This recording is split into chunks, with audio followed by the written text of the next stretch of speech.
Biza obzor qilgan bizneslardan eng aktualnisi bu oziq-ovqat mahsulotiga tegishli bo'lgan biznes ekan. Bugun ham xuddi shunday bizneslardan biri mini fast food ochishni ish pulga tushishni o'rganib chiqamiz.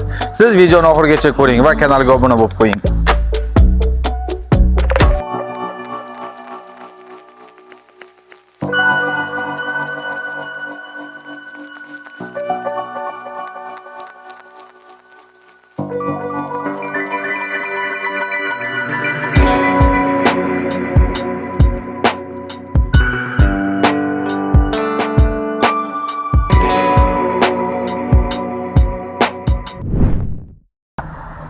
Bo'lajak biznesmenlar, tanishinglar, mini fast food asoschilaridan va ish boshqaruvchilaridan biri Abdulaziz aka. Assalomu alaykum. Aka, birinchi savol, nimaga yeyman mana shu mini fast food ish yo'lini tanlagansizlar? Fast foodda aslida biz faqat o'zimiz emas, aholini o'ylagan holatda birinchi mol go'shtiga e'tibor berganmiz. Mol go'shti bizda muzlagan bo'lmaydi. O'zimiz mahalliy go'shtdan foydalanamiz. Shu asosiy maqsadimiz hammaga halol luqma yetkazib berish. Yetkazib berish. Xo'p, shu sohaga qachon kirib kelgansizlar? Necha yildan beri ish faoliyatini olib borasizlar? Bu sohaga kirib kelganimizga 16 yil bo'ldi. 2010-yilda boshlaganmiz. Kichkinagina kafemiz bo'lgan. Birinchi filialni ochganmiz, keyin yonimizga ikkinchi filial, уже filiallarimiz ko'payib ketgan soni. Hozirgacha 16 tagacha yaqin filialimiz bor. 16. Bu 160 ga yaqin franshizamiz bor. 160 ga franshiza bor. Xo'p, nimaga yeyman mana shu joy tanlangan hozirgi turgan joyimiz? Bu joy tanlanganimizdan maqsad birinchi biz o'zimizni Toshkentda bizni qanday kutib olishlarini ko'rmoqchi edik. Ya'ni bizni qanaqangi ko'rishadi, bu yerda qanaqangi yaxshi ko'rishadi. Lokatsiyamiz Minor masjiddan kelishda o'ng qo'lda joylashgan. Mosdan tushganda o'ng qo'lda joylashgan. Kichik halqa yo'li 18A deyiladi. Shahar biznes center tagida joylashgan. Hop, bu joy necha soat va ish faoliyati nechadan nechagacha? Ish vaqtimiz ertalabki 8 dan kechki 2 gacha bo'lyapti. 2 gacha. Bo'lmasa qilgan ishinglar bilan tanishtirib bersanglar, nimalar ishlar qilingan shu joyga. Xo'p, bo'ladi. Abdulaziz aka, mana shu sizlarning joyinglar olgansizlar. Xo'p, mana shunaqa biznes ochish uchun hozirgi kunda nechta pul kerak? Hozirgi kunda kamida bir $50,000 bilan. $50,000 pul bilan. Bu $50,000 nimalarga ketadi asosan? Shuni ko'rsatib bera olasizmi? Albatta.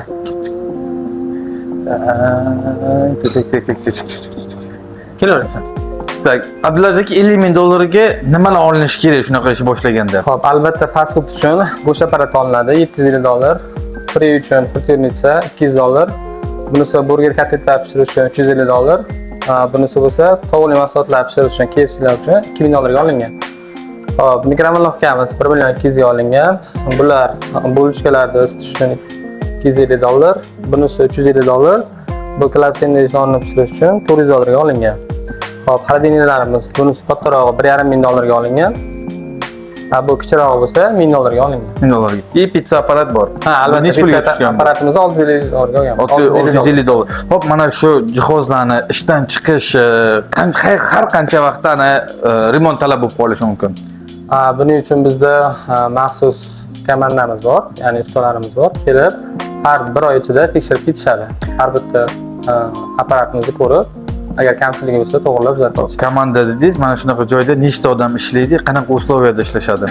Bu joy hozir bizda ishimizni boshlanishiga bitta kasir, ikkita fast foodchimiz bor va bitta moykada.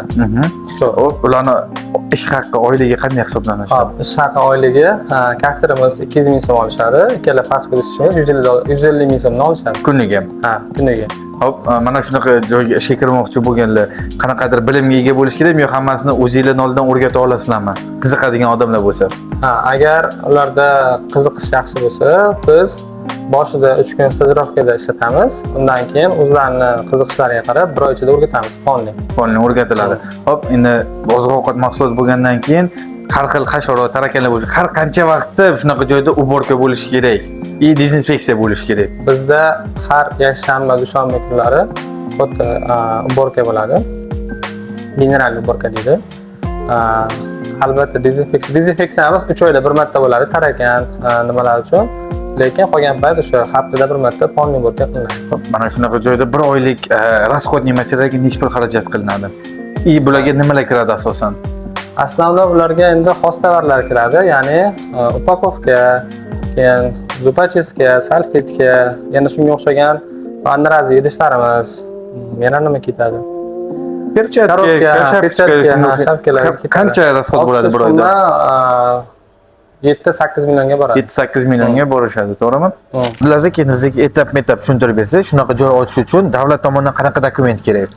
Davlat tomonidan birinchi YTT ochiladi va bankka hisob raqam ochiladi. Xo'p, bankda hisob raqam ochilgandan keyin mahsulotlar qayerdan olinadi va mahsulot olayotganda shu поставщикlardan qanaqa dokument so'ralishi kerak? Agar boshqa firma bilan ish olib bormoqchi bo'lsa, albatta birinchi firmani halollik sertifikatini va litsenziyasini tekshirib chiqamiz, ko'rib chiqamiz va nakladnoy bo'yicha ish olib boramiz. Olib boradi. Xo'p, mana shu ish boshlayotganda necha kvadrat joy bilan ish boshlagan ma'qul? Biz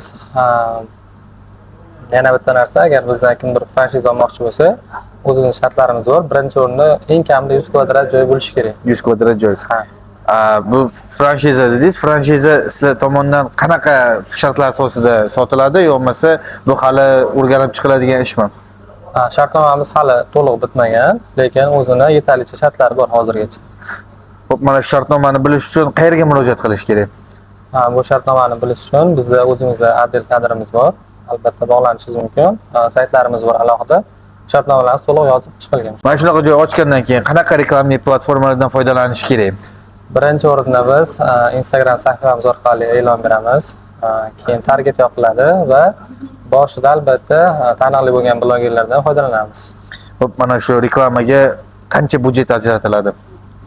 Bu reklamaga biz shu kafemizni olib hisoblasak 3 ming dollar ajratdik. 3 million. 3 ming dollar. 3 ming dollar. Bu target blogerlarga to'lanadigan sum. Xo'p, mana shunaqa joy ochish uchun lokatsiya tanlashga nimaga ko'proq e'tibor berish kerak? Biz ko'proq birinchi o'rinda aholini zid joylashgan joylardan lokatsiya yoqtiramiz. Ya'ni birinchi o'rinda bizga parkovkasi bo'lishi kerak. Yo'l bo'yida iloji bo'lsa institut yoki targoviy sentr yoki bog'cha, maktab shu joylarda olgan o'xshagan joylar bo'lishi kerak. Xo'p, mana shunaqa joy ochilayotganda qancha vaqt talab qiladi? Bu joyda ochishimiz necha o'zilib ketib qolgan, sababi dokument ishlari ozgina surilib ketib qolgan. 1 oy ketgan. 1 oy. 1 oy boshlangandan 1 oydan keyin o'zi ish boshlasa bo'ladi. Yo'q, 1 oydan keyin test ishlab ko'rdik 1 oy. Obshiga 2 oy hisoblaylik. 1 oy test ketdi, 1 oyga o'zi shu ta'mirlash, jihozlash ishlariga vaqt ketdi. Xo'p, mana shu ta'mirlash ishlariga necha pul xarajat qilingan? Ta'mirlash ishlariga oddiy mana shu stolimiz o'zi 10 ming dollar ketdi. Shuni o'ziga. Bu ilingan rasmlarni yaqinda qildirdik, 700 dollar ketdi. Hop, общий necha pul ketgan ta'mirlashga? Summamiz 30 mingga yaqin summa ketgan. 30 mingga. Endi bu joyga qarab. Hop, shunaqa joy ochilayotganda qanaqa qiyinchiliklar bo'lishi mumkin? Bu joyda ochganda birinchi o'rinda ko'p ushlanib qoladiganlari o'sha aytganimdek dokument ishlari. Keyingisi menyu tanlashda, ya'ni yonimizda konkurensiyalar ko'p juda ham. Ularni albatta o'rganib chiqqan holatda menyu tanlaymiz. Keyingisi ishchi masalasi. Yaxshi ish topish hozir juda ham qiyin. Shu ko'p holatda vaqt to'playdi. Hop, siz aytdingiz menyu tanlashda dedingiz. Har qancha vaqtda mana shunaqa joylarda menyu almashtirish kerak? Iloji boricha bir faslda zimniy iloji bo'lsa har faslda bitta menyu almashtirgan yaxshi. Sezonniy menyu qilib. Hop, konkurensiya masalasi haqida gapirdingiz. Konkurensiya masalasi sizlar qanaqa fikrdasizlar va bunga qarshi qanaqa ish olib boriladi? Hop, konkurensiyalarimizni biz doim o'rganib chiqamiz. Biz iloji boricha birinchi o'rinda katta aksiyalar, bonuslardan qochamiz. Nimagaki o'zimizning mahsulotimiz yaxshi, shunga mos mijozlarni doim kutib qolamiz. Nima desak bo'ladi? Karvon bir rizqi bo'lak deb qo'shib ketsangiz ham bo'ladi. Yani karvon bir rizqi bo'ladi albatta, lekin albatta mahsulotimiz yaxshi bo'lgani uchun biz ko'proq konkurensiyaga berilib aksiyalardan foydalanmaymiz. Hop, mana shu sizlar uchun nima muhim? Son muhimmi, sifatmi? Albatta son. Albatta. Albatta sifat boshqacha. Sizlar to'g'ri aytib qo'ydilar. Ketdi bu yoqqa. Hop, mini foodda nima muhim? Sonmi, sifatmi? Albatta sifat. Sifat. Shu sohada sezonniy vaqt bormi? Qaysi payt sezon hisoblanadi?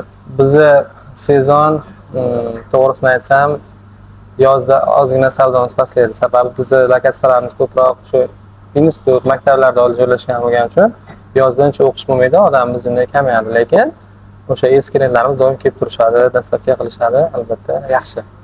Xo'p, mana shunaqa joy ochib, necha pul foyda olish mumkin? Основной marjamiz ko'proq 70 ga 30 bo'ladi. 70% bu nima? Mahsulot 30% foyda. Ha, 30% foyda. Masalan, 1 oylik qilingan оборотdan 30% foyda hisoblasa ham bo'ladi. 35%. 30-35. Xo'p, endi shunaqa ish boshlamoqchi bo'lgan odamlarga siz tomonidan qanaqadir bir maslahat bormi? Hop. Hozir konkurensiya rosa katta, iloji boricha lokatsiyada adashmaslik kerak birinchi o'rinda va iloji boricha kafeni ichini ko'proq interyerlarga boyitish kerak. Ya'ni ko'pchilik hozir kelib Instagramda istoriya olish xohlaydi, qanaqadir kontent olish xohlaydi. Albatta shu narsalarga e'tibor berish kerak. Ya'ni zamonni ortda qolmash kerak. Foydadan qo'ysa ham moddadan qolmasligi kerak. Xo'p, sizga kattakon rahmat. Shunday qimmatbaho vaqtingizni ayamasdan bizga yordam berganingiz uchun biznesmenlik ko'payaversin, ishingizga omad. Sog' bo'ling.